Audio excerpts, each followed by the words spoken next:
All right, I know it's April Fool's Day, but I ain't laughing. Listen, there's been a lot of James Bond news that's been breaking lately, and I will do a video on it soon.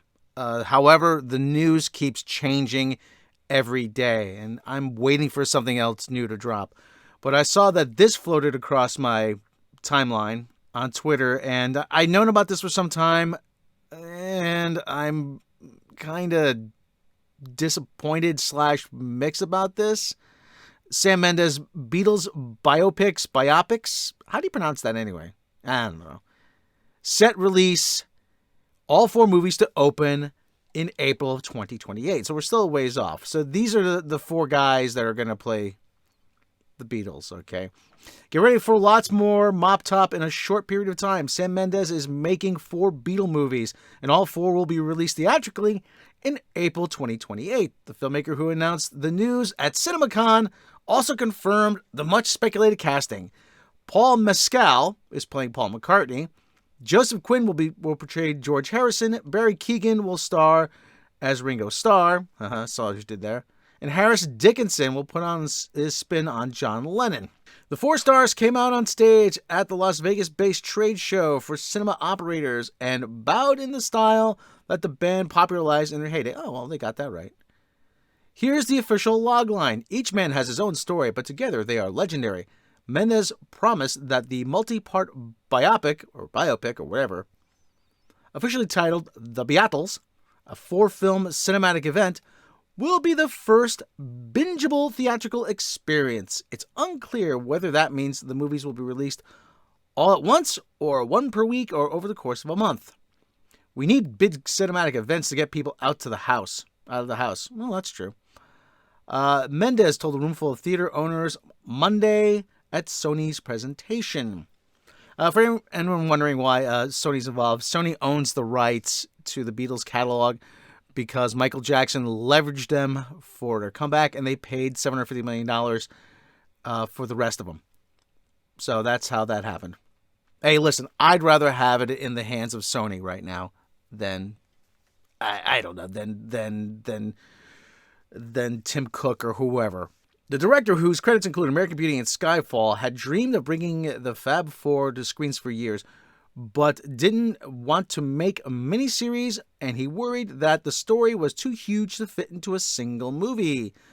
So he came up with a plan to tell the story of the greatest band in the history of rock and roll, my edition, from the perspective of each of its members, to try to capture their improbable journey from Liverpool to the center of global culture. That meant 4 standalone features and one of the biggest bets in movie history.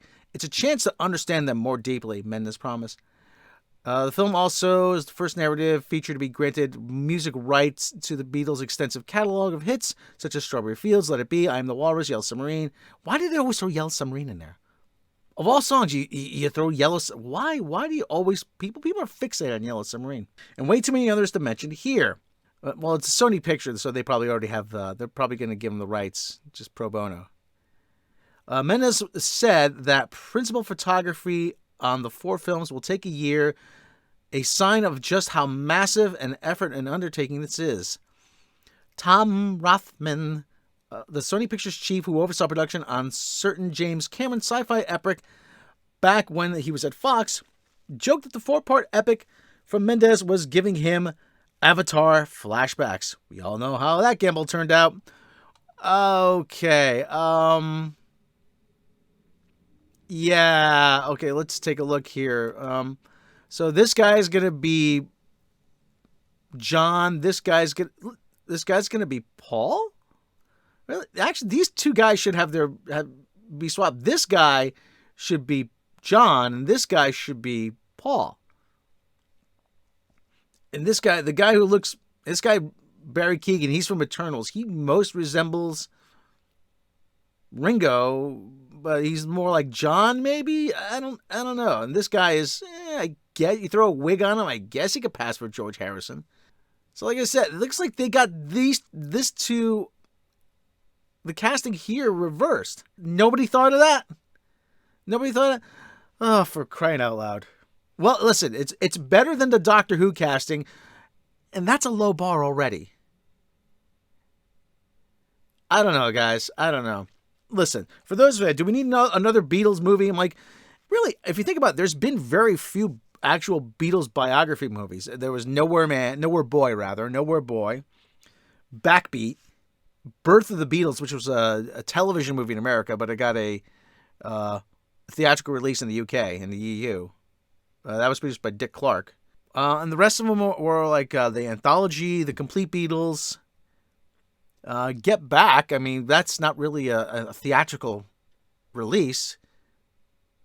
There was the documentaries, and there's been a plethora of documentaries. This is Ron Howard's documentary, which was very good. The Backbeat cast got it much closer. I mean, you see, everybody sort of looks the part. This guy, I can't remember his name off the top of it. He was on Chef later.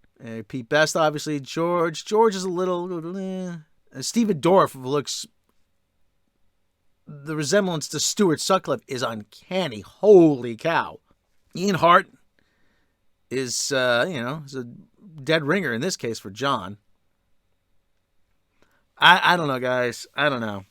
Listen, I try not to get too worked up about these things, but it's just, I'm like, I hate to say wait and see, but if they can get everything right, because, we've had actors who didn't look like the Beatles before. Like Christopher Eccleston was Christopher Eccleston, he was in a movie called Lennon Naked.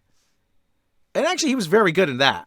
And there was a made-for-TV movie about John and Yoko back in the late 80s, I think it was. I can't remember the title off the top of my head. That was actually pretty good. It detailed John from where he met Yoko to up until, his death in New York in 1980. Hey, everyone, Rob here again. Listen, I have to add a postscript to this, and that's something I didn't bring up before, and I don't know how this slipped my mind. At the very least... the very minimum, Sam Mendes is a fan. He is passionate about this project. Just like Peter Jackson was passionate about Lord of the Rings, and he was passionate about the Get Back project, just how, like Ron Howard was passionate about the 8 Days a Week documentary. The people who are the most passionate about these things want to get them right. We can't say the same for another film series right now. You all know which one I'm talking about. Yes, so that passion, that love for the material, love for the music, love for the band, that is going to come across in the final product that is on screen. So he is going to, as they say, leave it all out on the floor. And at least that does give me some hope that this is going to be good. Because when you don't care, when you don't want to get things right, when you don't see the difference, it turns out into a big mess. I'm looking at you, J.J. Abrams. I'm looking at you, Alex Kurtzman. So yeah, so Sam Mendes, now on second thought, this gives me some more hope that it is going to be good. I still think the casting could have been better. I still think they could have switched the roles for the guy with Lennon and McCartney. But at the same time, all right, you know what? Show me how this can work. Show me what you're going to do. Let's see what's going to happen. I'll have a Bond video coming up in the very near future. Every time I sit down to write one, the news changes, and I have to start all over again. So when the dust settles, when I know more, when we all know more, I'll have that coming for you in the very near future. All right, everybody. Like and subscribe. We'll catch you next time.